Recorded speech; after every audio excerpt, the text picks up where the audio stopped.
Transport Fever 3 hasn't released yet, but what we've seen already demonstrates what a proper sequel should be. And while I don't want to make City Skylines 2 a punching bag, I do need to work on my jab.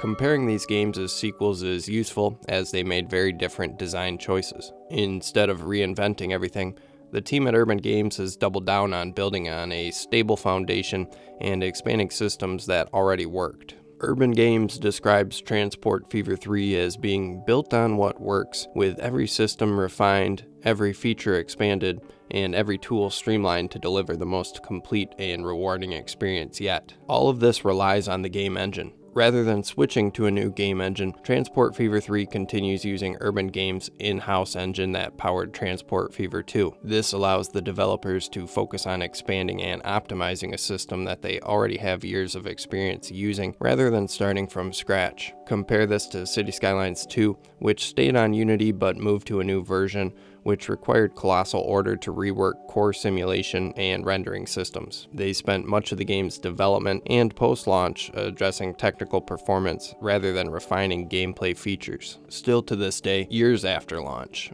City Skylines 2 wrestles with performance issues. By sticking to its tried and true custom engine, Urban Games avoids this trap and builds with tools that it has already mastered, allowing it to focus on refining and adding features to Transport Fever 3.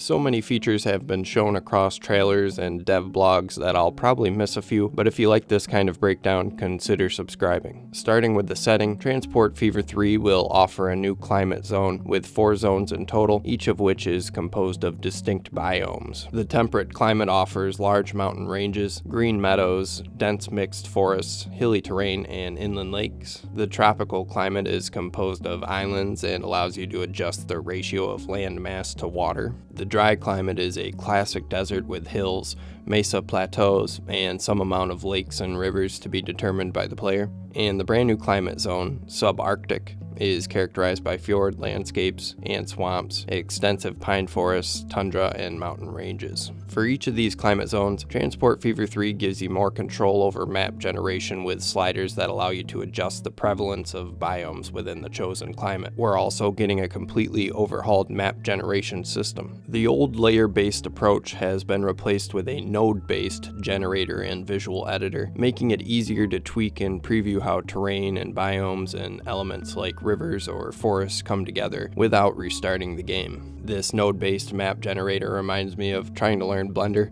which looks intimidating but is very useful. Another upgrade comes as the sky is no longer a static skybox, but is instead dynamically calculated by the game in real time, allowing each climate zone to have its own lighting, cloud behavior, and time of day feel with the day and night cycle.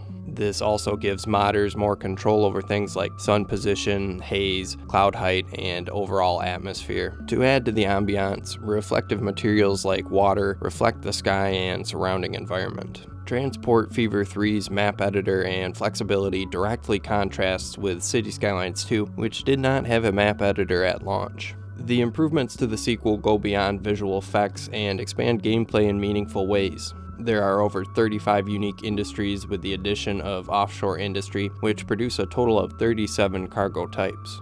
Workers and inputs like fertilizer or tools can be added to boost production. Cargo no longer has set destinations and can be picked up and shipped anywhere in your network.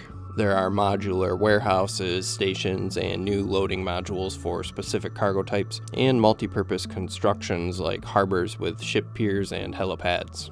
Seeing how visible and hands-on Transport Fever 3's industries and supply chains are makes me wish that City Skylines 2 had treated production as something you actively engage with, rather than being mostly abstract background math. Rail operations are also getting an upgrade as new signaling options allow you to choose which trains get priority, and 3 distinct track types are rated by speed, with faster tracks having higher pollution and maintenance costs. Trams can now be built underground and can operate as light rail, independent of roads, and are able to connect to traditional rail. Transport Fever 3 also has new road construction tools, with a continuous build mode that lets you extend roads and railways naturally with just 2 clicks, while advanced construction settings allow precise control over height, slope, and layout. Snapping guides make it easier to place parallel and angled roads, and lane logic has been expanded so roads can now split, merge, and transition transition smoothly, enabling realistic junctions and proper highway on and off ramps. Roads are now lane-first systems rather than fixed templates, which allows asymmetric layouts and custom bus or tram lanes. Side elements like trees and sound barriers affect noise and pollution. Pedestrian crossings can be customized and traffic light phases can be adjusted.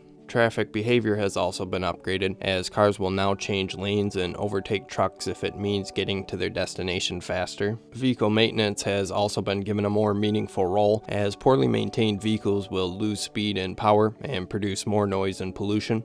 And there are over 275 vehicles, now including helicopters. Seeing how Transport Fever 3 is handling roads and traffic behavior gives me hope that traffic will act more logically than it did in City Skylines 2 at launch. Of course, Transport Fever 3 has yet to be released, and any game can crash and burn at launch. But given the route Urban Games has taken, I don't find that likely. All of these new and improved features are being built on top of a game that was already great, which is what a proper sequel should do. Transport Fever 3 is expected to launch later this year on PC and on consoles, while City Skylines 2's console ports are still nowhere in sight. Everything leads me to believe that Transport Fever 3 will release as a full, competent sequel rather than an early access title.